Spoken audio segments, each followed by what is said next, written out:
Winter had built a shell around the house. Ice clung to the window frames in thin, feathery patterns, reaching inward like pale fingers. The old farmhouse sat alone on the ridge, its brick walls catching the wind head-on, taking each gust like a slow, resigned breath. The radiators ticked, but never truly warmed. The pipes groaned somewhere in the bones of the place. Outside, the hills of the sanctuary were buried under a skin of frost that turned every blade of grass into glass. Inside, Evelyn Shaw moved through rooms that had learned to echo. The hallway remembered other footsteps, 2 sets heavier, 1 set younger and clumsy, but tonight it held only the small drag of her slippers on the wooden floor. Picture frames watched her from the walls, a younger woman in hospital scrubs, her husband with oil on his hands, and a grin, a boy between them with a gap-toothed smile. Their faces were still. The house was stiller. She filled a kettle from the tap, the water coming out so cold it bit at her fingertips. The gas flame flared blue, and she held her hands over it for a moment, palms open, feeling the skin tighten with the sudden heat. The kitchen smelled faintly of tea, mothballs and the citrus cleaner she used out of habit, even when there was no one coming over. Down in the valley, the sanctuary lay in shadow. Floodlights cast islands of weak yellow over the bigger barns. Beyond them, the paddocks were just darkness and memory.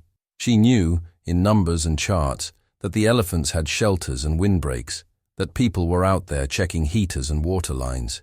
Yet the cold that had crept in this year was the kind that made numbers useless. It lodged in bone and did not let go. She carried the mug to the front room and sat by the heavy wooden door, as if the house itself might need watching. Old habits survived where people did not. For decades, she had walked hospital corridors at night, listening to breathing she could not see, feeling for the slight change in air that meant she should hurry. The farmhouse corridor was shorter, but the listening was the same. At first, the only sound was wind.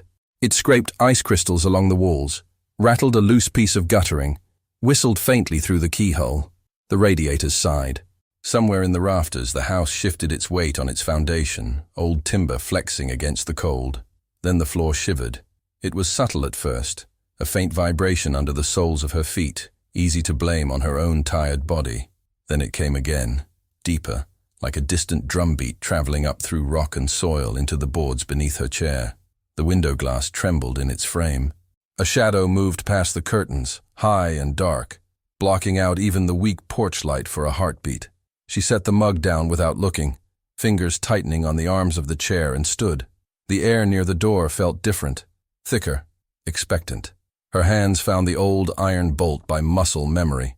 Metal rasped against metal as she slid it back. When she pulled the door open, the night struck her like a held breath finally released.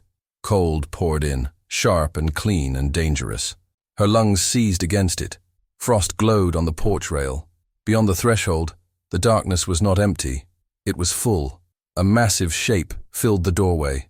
So close, she could see the tiny icicles hanging from the ridges above its eyes. Naletti's broad forehead nearly brushed the eave. Her dusty gray skin turned pale and brittle under a crust of white. Each exhale left her trunk in a slow plume of steam that curled into the porch light and vanished. Her eyelashes were tipped with ice, giving her gaze a strange, shimmering halo. Pressed into the hollow beneath her chest, a calf shivered almost invisibly, small body rigid with cold. Tao's ears, too large for his head, were rimmed with frost. His tail stuck out in a stiff line. On Naletti's flank, Imka leaned close, lanky body angled against the wind, her own skin dusted in frozen dust. They had climbed the hill, past fences and gates and all the places they were meant to stay, to stand here, so near the warmth spilling through the open door that their bodies steamed where the air met them. This house had been built for human winters. The creatures at her threshold were wearing the same season on much larger surfaces, and losing. If silent scenes like this, where wild lives appear at a human door carrying more trust than fear, stir something inside you, remember to subscribe so these fragile stories don't disappear into the dark. And if you believe animals feel the cold in their hearts as much as in their skin, following this channel helps keep these wordless moments alive. Evelyn stood there in her worn cardigan and thin house shoes, skin prickling as the warm air behind her rushed past to meet the night. One part of her remembered protocols and distance, Another part remembered small hands reaching for hers in hospital beds, silently asking not to be left alone. Naledi moved first.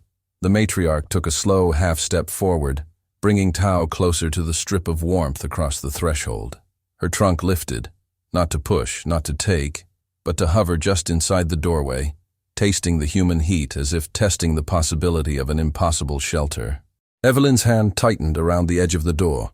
The house at her back, the freezing family in front of her, and the space between them waited, suspended, to see which way her body would choose to lean. The cold wrapped around her ankles first. It slid over the floor like spilled water as the warm air rushed past her into the night. Evelyn felt it climb, nibbling at her shins, reaching under the hem of her cardigan as if reminding her that this moment had a cost. She stepped over it anyway, out onto the porch, leaving the door open behind her like a wound in the front of the house. Up close, the elephants looked less like giants, and more like creatures that had been left too long on the wrong side of a closed door. Naledi's breath came slow and deep, but there was a tremor hidden in the exhale. Frost had settled in the deep furrows along her trunk, turning familiar wrinkles into unfamiliar sharpness. Tao's whole body shuddered in small staccato bursts, the way tiny patients had once shivered under thin hospital blankets when someone had misjudged the air conditioning. Imka stood with her side pressed against them both, thin legs braced, shoulders hunched against the wind. Evelyn lifted a hand without quite knowing what she meant to do with it. Her palm hovered inches from Naledi's cheek, feeling the radiant heat leaking off that vast body into the frigid air. It was like standing next to a furnace that had been dragged outside and left to lose its embers in the open. She looked past them, down the hill. The sanctuary barns were only faint smudges of yellow in the distance, blurred by the frost in her eyelashes. Between here and there lay fences, drifts, and the kind of cold that did not forgive mistakes. Pushing this family back into that dark was possible on paper. On the ground, with the calf's legs pigeon-toed and unsteady, it felt like walking someone back out of the emergency room and into the parking lot. To the side, the barn loomed. It had been her husband's kingdom once, a low, sturdy shape with peeling paint and a roof that sighed in every storm. Now it held stacks of forgotten tools, a rusted wheelbarrow, a few bales of straw left over from a winter when she'd thought about keeping chickens and never did. It was closer than any official shelter, closer than any official rule. She moved. The decision did not arrive with a speech. It arrived with action. Her body stepped off the porch and into the yard, boots punching through the crusted snow to the ground beneath. The wind knifed through her cardigan, stole the heat from her lungs, made her eyes water. Behind her, the open door glowed like a small sun swallowed by brick.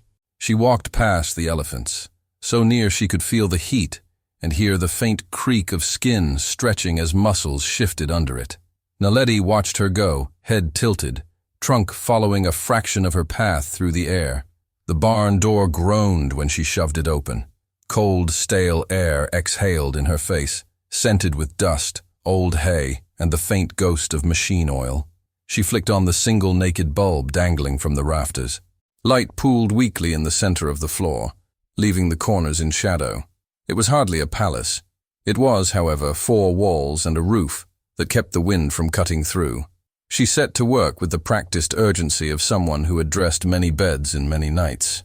Bales of straw were dragged into a thick, uneven mattress across the middle of the floor. She climbed the old wooden ladder to the loft, fingers numb on the rungs, to tug down a cluster of heat lamps left over from the abandoned chicken project. Dust rose in little clouds, sparkling in the bulb's glow as she wiped the fixtures with the hem of her sleeve. Extension cords snaked from a wall outlet she barely trusted but had no time to doubt. Back and forth she went between kitchen and barn, hauling heavy buckets that steamed faintly in the frozen air. Water warmed just enough on the stove to take the edge off. By the 3rd trip, her breath burned in her chest. By the 5th, sweat prickled under her sweater despite the cold. Out in the yard, the elephants waited. Naledi did not press forward or retreat. She stood exactly where Evelyn had left her, Tao still wedged beneath her chest, Imka angled as a living barrier against the worst of the wind. Their patience was not calm. It was the measured stillness of creatures who had run out of good options. When the barn glowed with a thin, uneven warmth, Evelyn returned to the porch. She paused for a heartbeat at the door, feeling the heat on her back and the night on her face. Then she stepped fully outside, pulling the big coat from its hook as she went and wrestling it over her cardigan until her shoulders felt marginally less breakable. She did not clap or shout or wave her arms. Instead, she turned toward the barn and walked slowly through the snow, her boots leaving a narrow trail. One hand lifted, palm open, as if she were inviting a nervous child to cross a hospital corridor. She did not look back to see if they followed. The cold pressed at her eyes until tears spilled, freezing at the corners. Behind her, massive feet began to move. Naledi tested the first step, then another, each placement careful, as though the ground might crumble if she was too abrupt. Tao stumbled once, nearly pitching sideways. Imka immediately shifted to catch him, her thin body a brace against his flank. Together, they followed the thin line Evelyn's boots carved through the frost. At the barn door, she stepped aside. Naledi stopped with her forehead almost touching the lintel, trunk testing the shift in temperature just beyond. The heat lamps cast a soft, reddish glow over the straw, turning the air inside the barn a shade warmer than the night. For a long moment, all four of them stood there. One woman, 3 elephants, breathing the same jagged air on the threshold between brutal cold and something slightly less cruel. Then the matriarch chose. Naledi lowered her head and stepped inside, the old boards complaining under her weight. Tao slipped after her, hooves sliding in the straw until he found his footing and collapsed awkwardly into the nest of yellow. Imka hovered near the entrance, half in, half out, a sentry in the doorway. The air changed with every exhale. Steam rose from their backs in slow, thick plumes, softening the hard edges of the walls. Frost on their skin began to weep itself into droplets.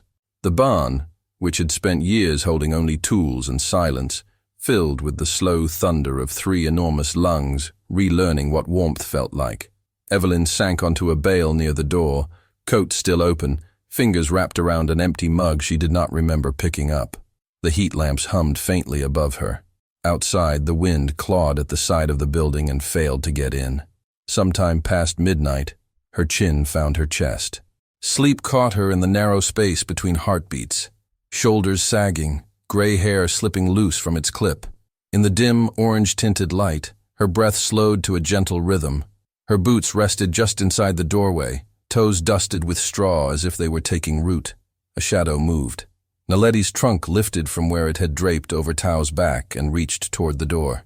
It hovered for a second over the old woman's boots, then lowered, the tip settling lightly against the leather, as if feeling for the pulse that lived somewhere underneath.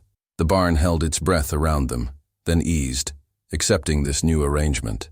Elephants in the center, a tired human at the edge, one trunk checking, in the only way it knew how, that the keeper of the light on the hill was still, indeed, alive. Morning peeled the night away in thin, reluctant layers. The sky lightened from black to bruised blue. Frost on the barn roof caught the first gray hint of day, glowing dully like metal left in the cold. The storm had not eased. It had simply grown tired of drama and settled into a steady, relentless freeze. A truck climbed the hill long before the sun cleared the far ridge. Its engine broke the hush, tires crunching over ice, exhaust steaming into the brittle air. Sanctuary staff, faces red from wind and lack of sleep, stepped out into the yard. Their breath joined the smoke from the exhaust, brief ghosts that vanished as soon as they appeared.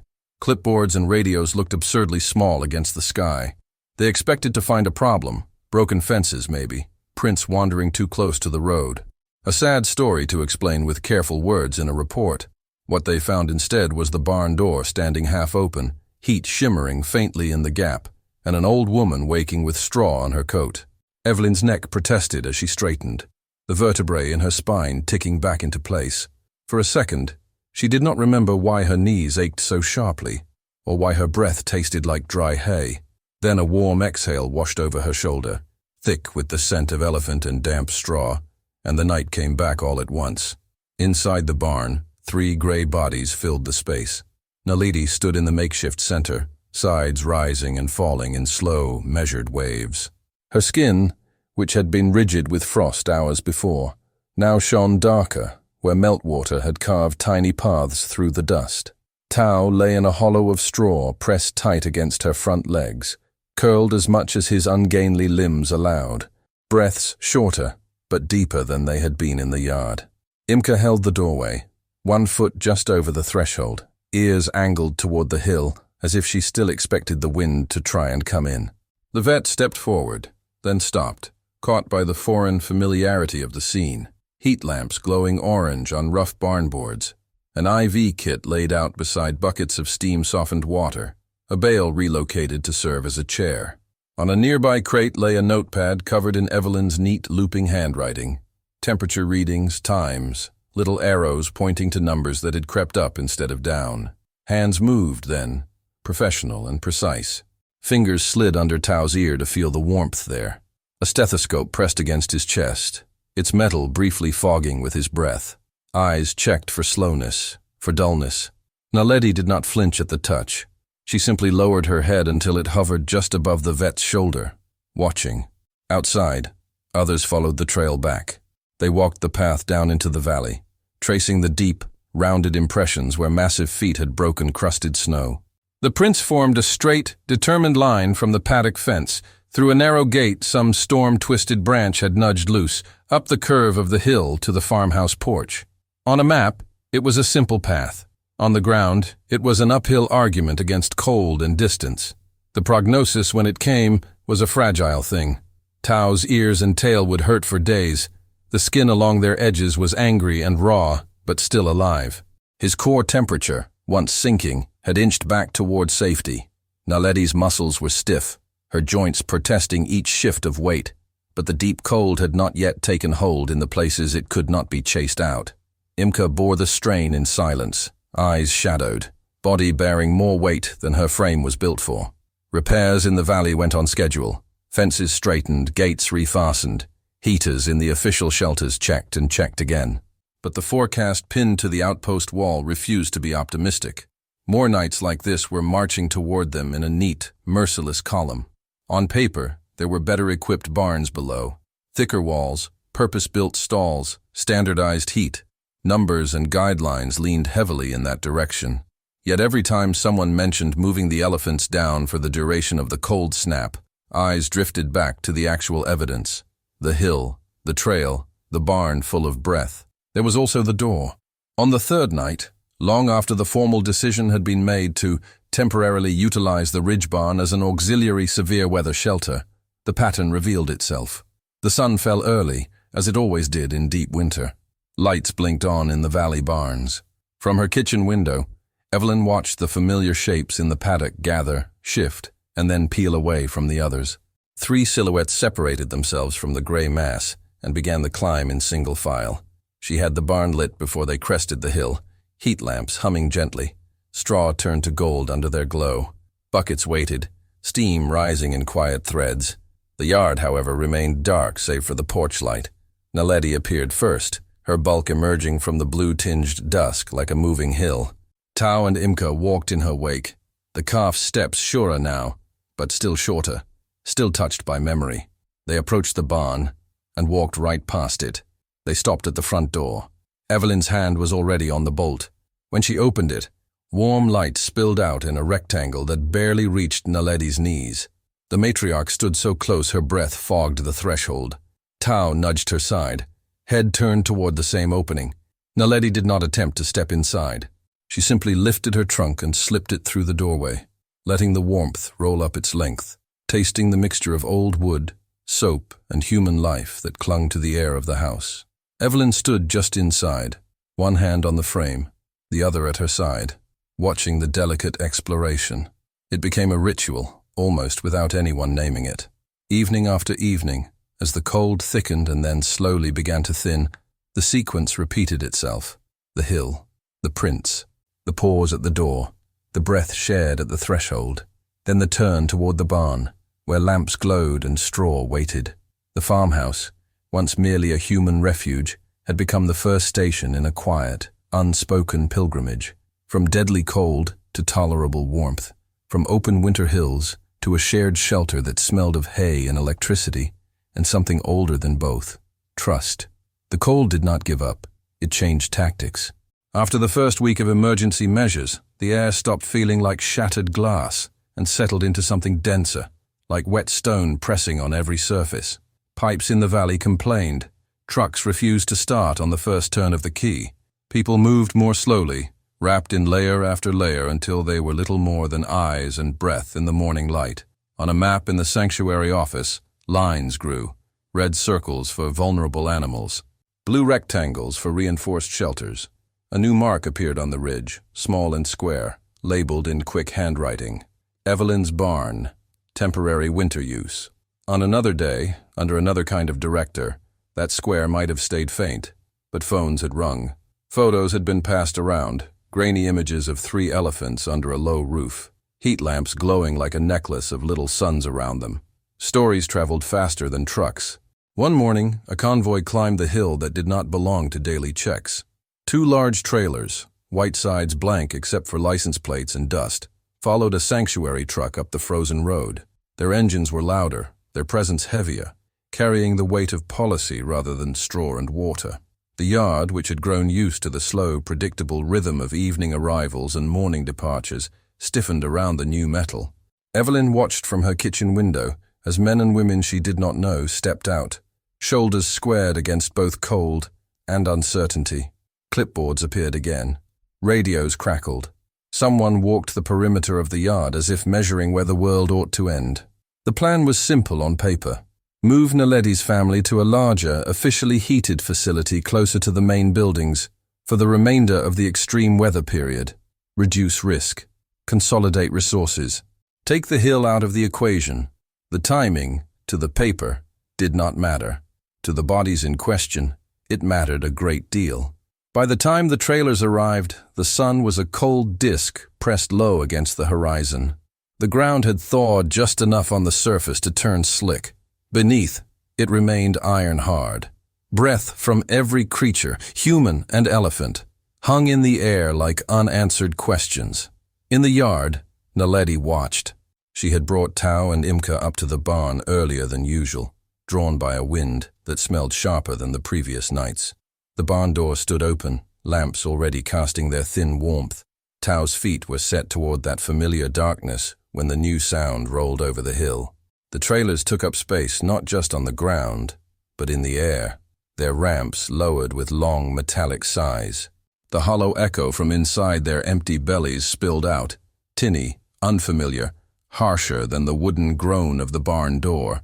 The smell of disinfectant and rubber and long roads rode out on the cold. Handlers approached with calm movements and practiced hands. They had coaxed many animals onto many ramps. They knew about voices and patience and the quiet insistence of repeated gentle nudges. Naledi took a few steps in their direction. Trust, once given, doesn't vanish with the arrival of steel. She followed the humans she recognized, listening not to their words, but to the way their bodies moved, the lines of their shoulders. Tao trotted at her flank, ears twitching, Imka close behind with her own head low. At the foot of the ramp, everything paused. Metal met frost. The surface glinted, a narrow tongue leading into a bright, humming interior. Tao extended one front foot and set it carefully on the first slat.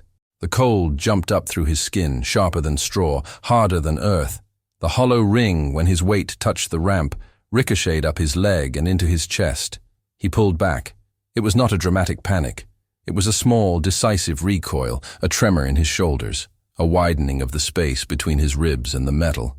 Behind him, Imka shifted, placing herself between the calf and the open mouth of the trailer, head tilted, ears half spread. There was, waiting behind him, a different doorway. The barn stood with its familiar sagging roof and warped planks. Warm air leaked out around the edges, smelling of straw, electricity, and nights that had not killed. Between the barn and the house, a path was already worn into the frost by weeks of footsteps. When handlers tried again, Tao's muscles tightened.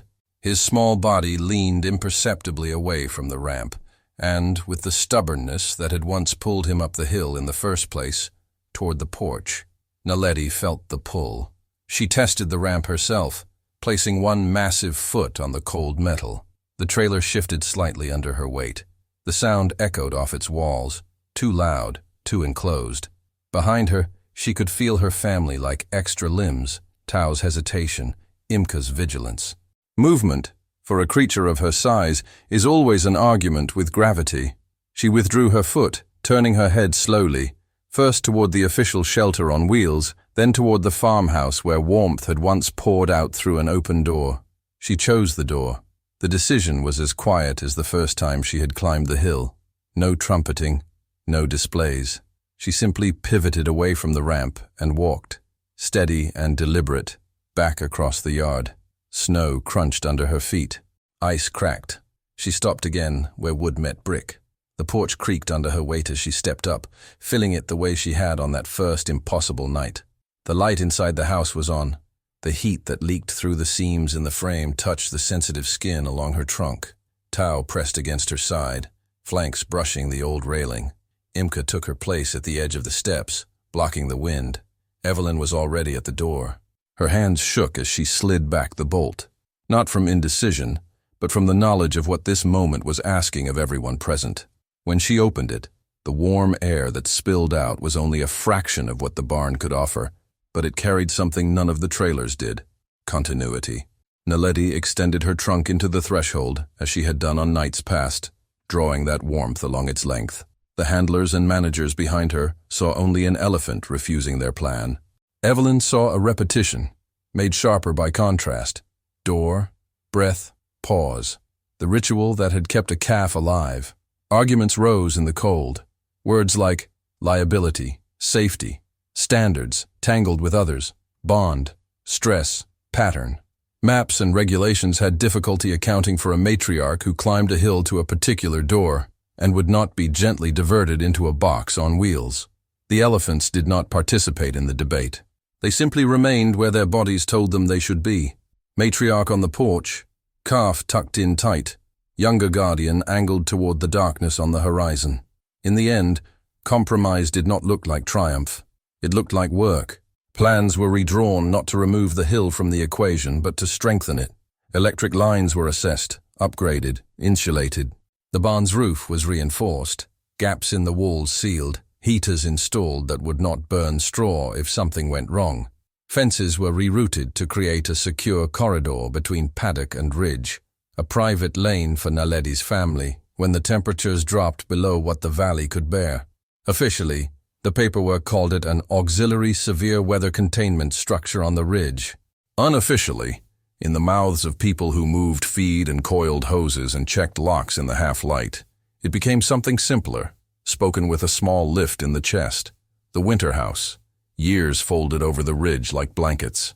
The first winter with elephants in the barn became a story told in the staff room between shifts, every retelling sanding down some of the fear and polishing the miracle. Photos appeared on notice boards. Naledi's frosted lashes, Tao's small body sunk into straw, heat lamps glowing against gray skin. Someone pinned a map with a tiny red heart drawn over Evelyn's farm. The joke scribbled underneath: Emergency Department, Hill Unit.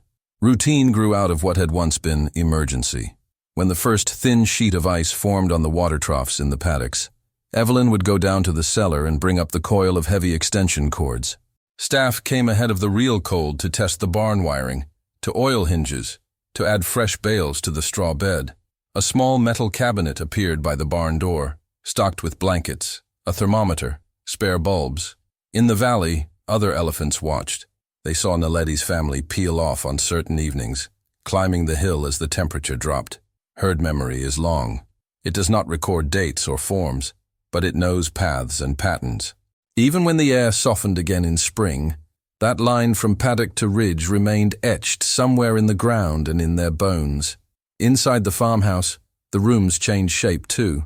The spare bedroom closest to the front door slowly transformed from guest space into a kind of supply closet. Shelves filled with folded towels, electric kettles, medications the vets sometimes asked her to warm or watch.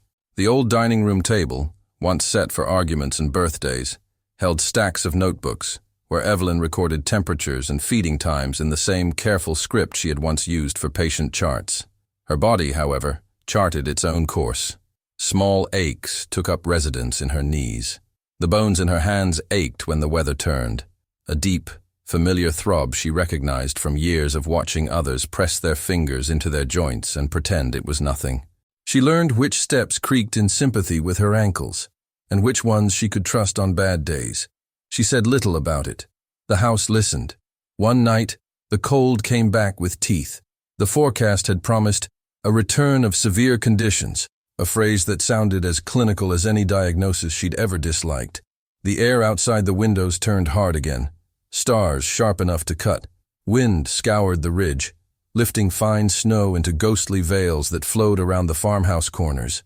Down in the valley, Naledi's family felt it in their skin.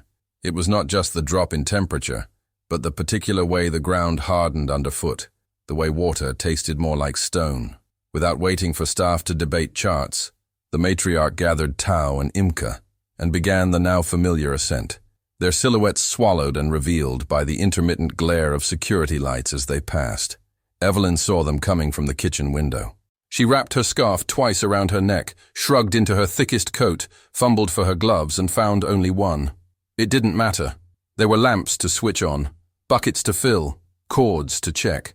Her body protested the haste, lungs compressing under the old weight of urgency she had thought she had set down when she retired. Habit overruled complaint. The barn greeted her with its usual groan. She flipped the switches, watching the lamps bloom orange along the rafters, quelling the shadows a little. Straw crackled as she spread a fresh layer over the packed earth, the smell of dried grass soft and familiar.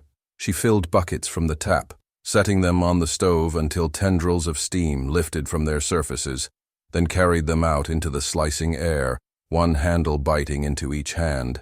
Between house and barn, the ground had not yet accumulated deep snow. What lay there now was worse.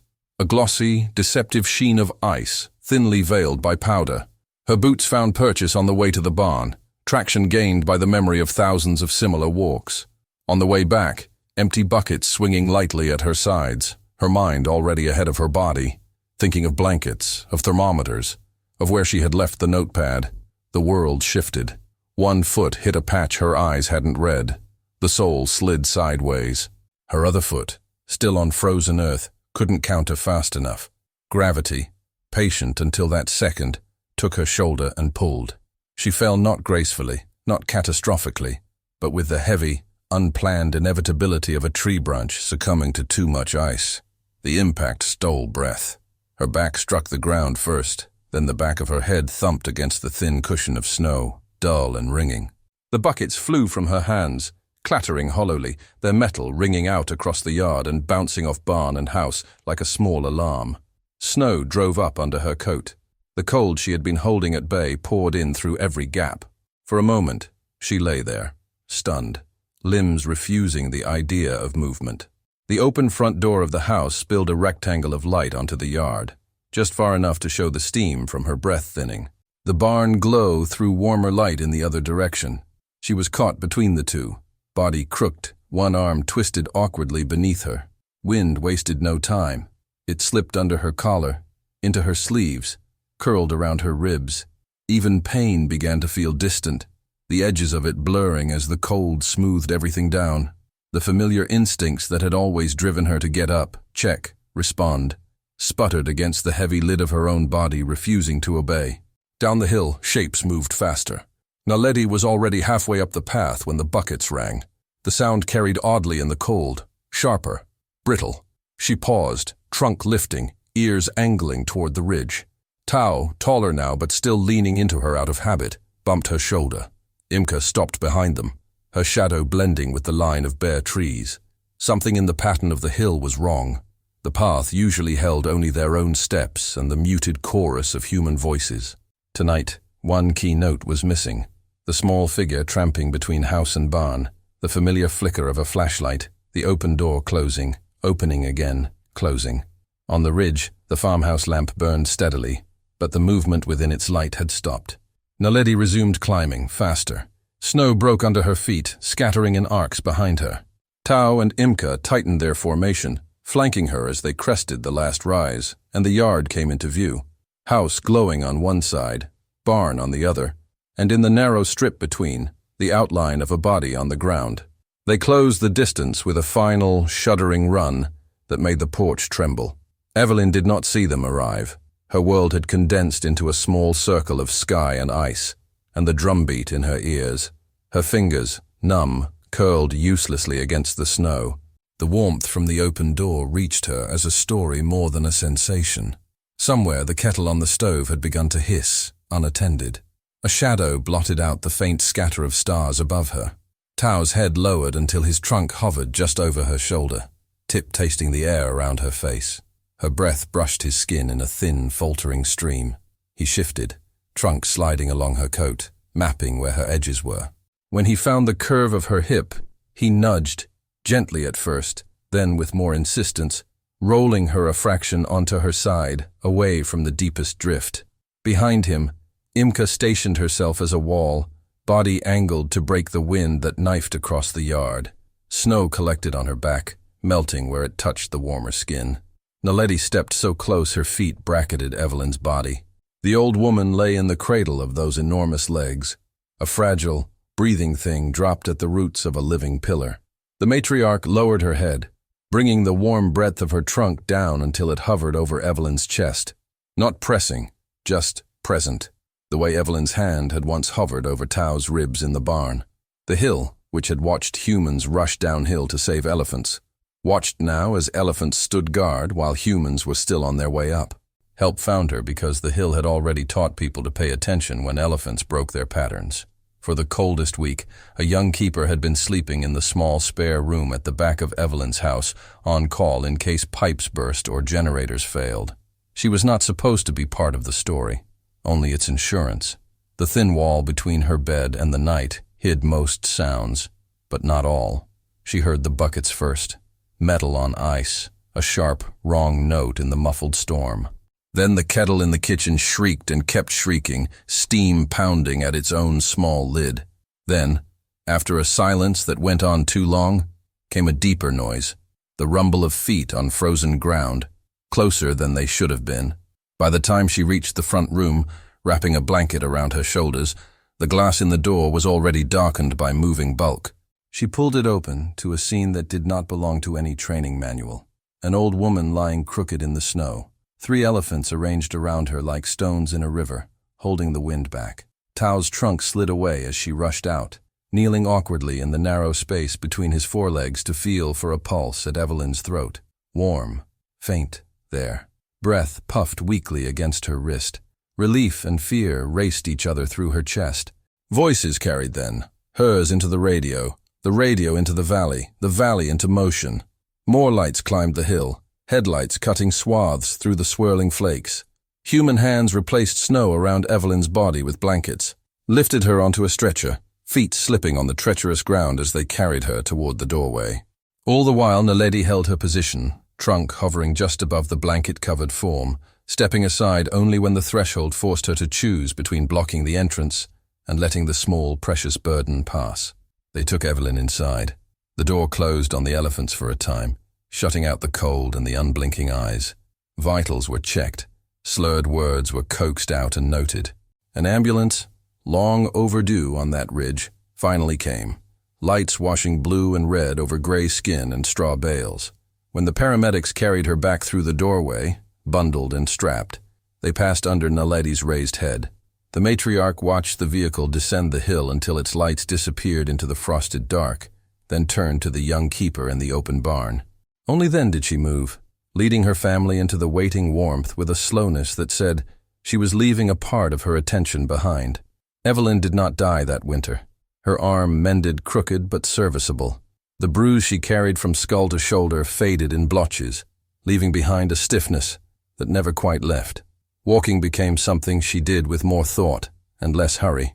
The ridge grew in the sanctuary's files, a thicker folder, full of new protocols and old photographs. Life settled into a gentler spiral. Winters still came. Some were mild, some sharp. 1 or 2 tried again to bite as hard as the year of the barn. Each time, the same preparations unfolded. Cords uncoiled, lamps tested, straw spread. Each time, Naledi's family traced the line up the hill on the worst nights, pausing at the front door for that small, shared breath before turning toward the barn. Inside the house, the walls gained more frames. Someone printed a photograph of Evelyn, arm in a sling, standing on the porch with Naletti's trunk resting lightly along the railing beside her. Another captured Tao as a teenager, awkward and handsome, dusting snow from the farmhouse window with the sweep of his trunk while Imka watched. The house, once a museum of one family, became an archive of another. Inevitably, the body that had stayed up through so many nights began to insist on lying down for longer. One spring, after a winter that had been more kind than cruel, Evelyn simply did not get back up. It happened in her bed, under the quilt her husband's hands had once warmed, with the one remaining glove still on her bedside table. Humans marked the day with words and signatures. The house marked it with a hush that felt different from ordinary quiet. The elephants were not told. The next time frost silvered the troughs in the valley, Naledi gathered those who now walked with her, a grown Tao, taller and more solid, Imka bearing new scars of her own, younger calves weaving between their legs, and began the old climb. They reached the ridge in the blue hour before dawn. The barn stood ready, doors closed but not barred, lamps strung and silent. The farmhouse window glowed with a single low light someone had left burning in habit or in hope. The air smelled of snow and wiring, and the faint baked-in memory of tea. Naledi walked past the barn, as she always had on the first hard night, and halted at the porch.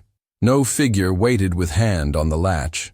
No soft shape stood framed against the yellow glow. The door remained shut. The warmth that leaked through its seams was thinner now, touched by the stillness inside. She stood there a long time, her trunk lifted, tracing the outline of the frame, stopping at the place where wood was a shade more polished from years of fingers and tusk tips. Tao stood behind her, breath stirring the hair at the back of her head. The younger ones fidgeted, then stilled, sensing that this pause was not like the others. No one came to open the door, so they made their own mark. The herd arranged themselves without instruction, feet sinking deeply into the soft new snow. They turned, one by one, to face the threshold, leaving a rough, uneven ring of round impressions encircling the front of the house, a wreath made not of branches, but of weight.